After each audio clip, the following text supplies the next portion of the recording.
नमस्कार, आप देख रहे हैं आपके साथ मेरी बात और मैं प्रिय रंजन भारती। आप सबका बहुत बहुत स्वागत है।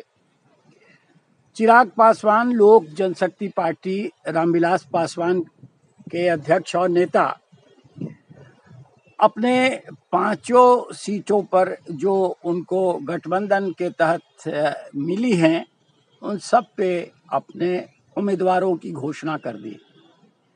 उम्मीदवारों के ऐलान के साथ एक और खास बात उन्होंने साबित कर दी है कि चाचा पशुपति कुमार पारस के प्रति वफादारी निभाने वाले जितने भी पुराने सांसद थे, उनके अपने चचेरे भाई प्रिंस राज समेत सबको उन्होंने बदल दिया, सिवाय वीणा देवी के।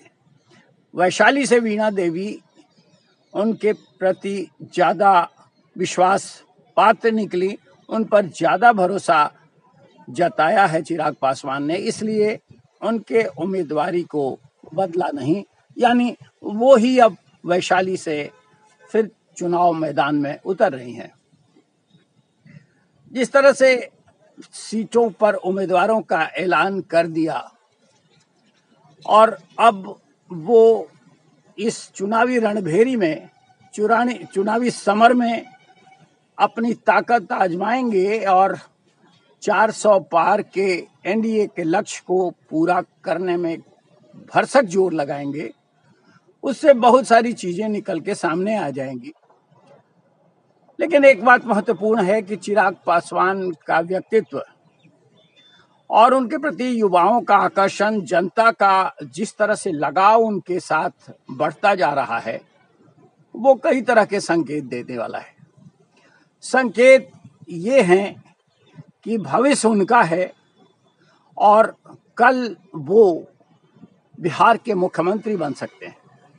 मुख्यमंत्री बनने की उनमें सारी क्षमता बरकरार है, कायम है, और साथ ही वो अगर गठबंधन धर्म को निभाते हुए, अपने धैर्य को कायम रखते हुए इसी तरह भाजपा के साथ कदम ताल करते रह गए तो निश्चय ही उनके मुख्यमंत्री बनने से कोई उन्हें नहीं रोक पाएगा।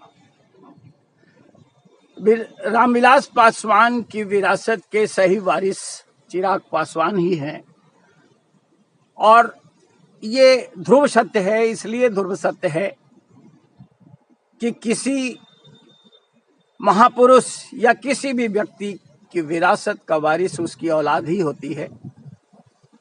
जब उसकी औलाद ना हो, वैसी स्थिति में उसके वंश के कोई और व्यक्ति या फिर उनका कोई उत्तराधिकारी, उनका भाई, उनकी विरासत का वारिस बन सकता है। लेकिन जिस तरह से लड़ाई चिराग पासवान और चाचा पशुपति पारस में हुई और भारतीय जनता पार्टी ने चिराग पासवान को चुनकर ये दिखा दिया कि वास्तविकता में चिराग पासवान के साथ जनाधार है और भारतीय जनता पार्टी उस जनाधार का आदर करती है। खोखलेपन के साथ अपनी दावेदारी करने वाले चाचा पशुपति पारस को किनारे लगा दिया और अब उनका हश्र क्या है वो आपसे छिपा हुआ नहीं है। चुनाव में वो भले कहीं से चिराग पासवान के मुकाबले भी हाजीपुर से चुनाव में कूद जाए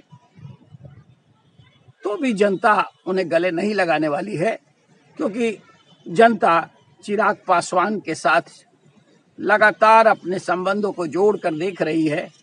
उनके प्रति आकर्षण बढ़ता जा रहा है लोगों का, युवाओं का और बिहार की जनता का। बेशक चिराग पासवान रामविलास पासवान के वारिस हैं, उनकी विरासत के इकलौते दावेदार हैं, लेकिन कुछ और बातें हैं जो यहाँ चर्चा के योग्य हैं कि चिराग पासवान की ताकत गठबंधन के साथ बने रहने से है।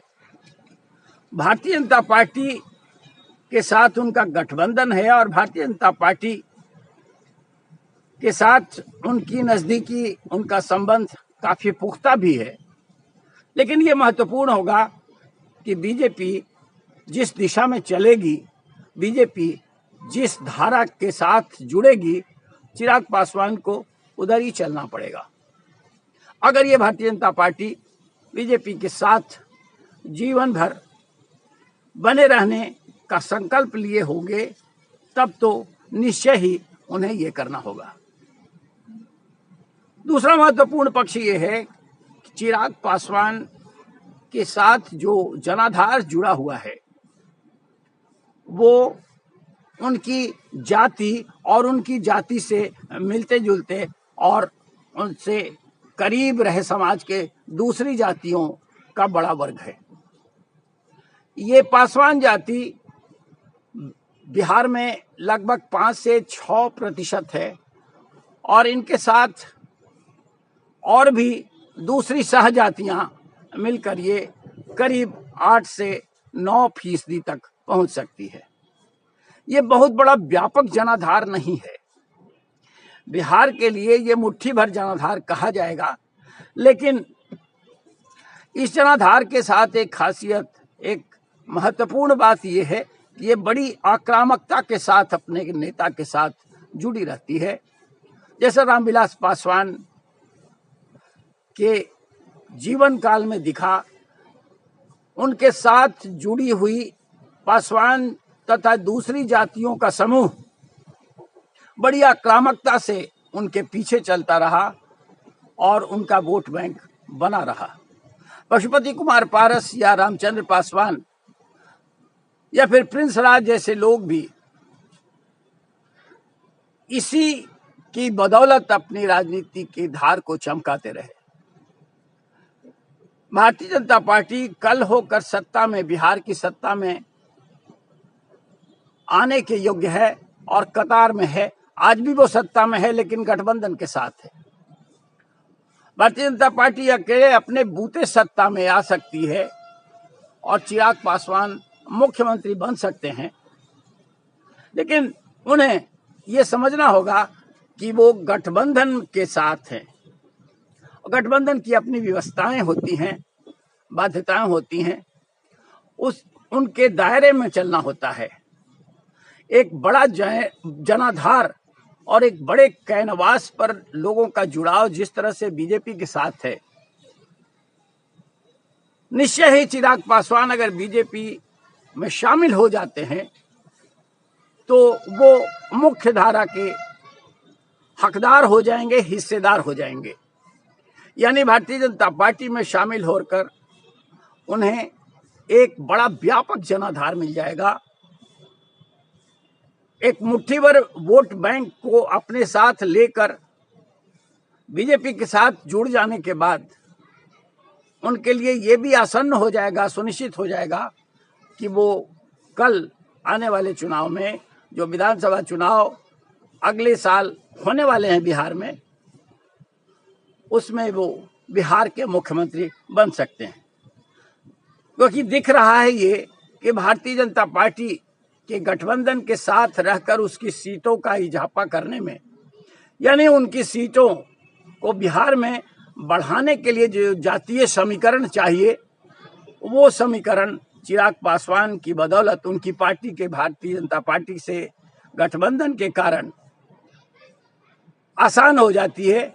वो राह बिल्कुल आसान हो जाती है, क्योंकि अगर अगड़ा पिछड़ा और पासवान के साथ वंचित समाज, दलित, महादलित समुदाय का वोट बैंक इकट्ठा जोड़ने से वोटों का ग्राफ बढ़ता है और साथ साथ जीत हार का समीकरण भी सुनिश्चित हो जाता है।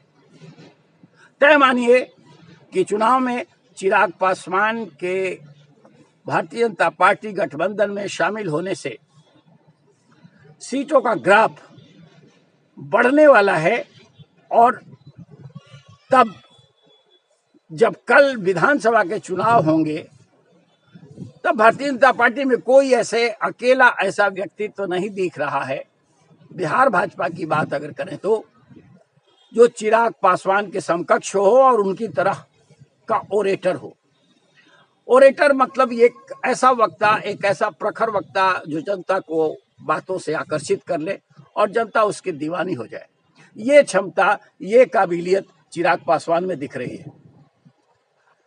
तो चिराग पासवान के भविष्य को अगर नापा तोला जाए तो जब वो खुद प्रधानमंत्री नरेंद्र मोदी का हनुमान खुद को कहते हैं, तब उन्हें भारतीय जनता पार्टी के मुख्य धारा में शामिल होकर उसके हिस्से का जो वोट बैंक है उसकी तरफ लगातार जो बढ़ता जनाकर्षण है, उस धारा के साथ अपने को जोड़ लेना बेहतर होगा और तभी बिहार की राजनीति को वो एक दिशा देने में सक्षम हो सकते हैं।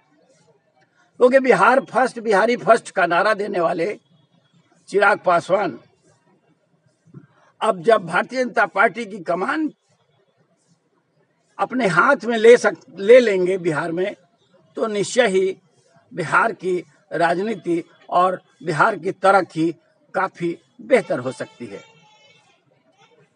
लेकिन इसके लिए हमें नहीं, चिराग पासवान को अपनी सोच और अपनी राजनीतिक दिशा को बदलनी होगी। अभी तो लोकसभा चुनाव है और लोकसभा चुनाव में इन मुद्दों का कैसे आकर्षण बढ़ता है और इसके नतीजे क्या निकलते हैं, ये देखना बाकी है। लेकिन ये भी महत्वपूर्ण बात है कि कल जब बिहार विधानसभा के चुनाव होंगे तो चिराग पासवान को अपनी धारा बदलकर मुख्य धारा में भाजपा के साथ आ जाना चाहिए। तभी कोई नई पटकथा लिख सकते हैं वो। आज के अंक में बस इतना ही। फिर मिलते हैं, किसी और राजनीतिक विषय पर आपसे बात करेंगे। तब तक आज्ञा दीजिए। नमस्कार।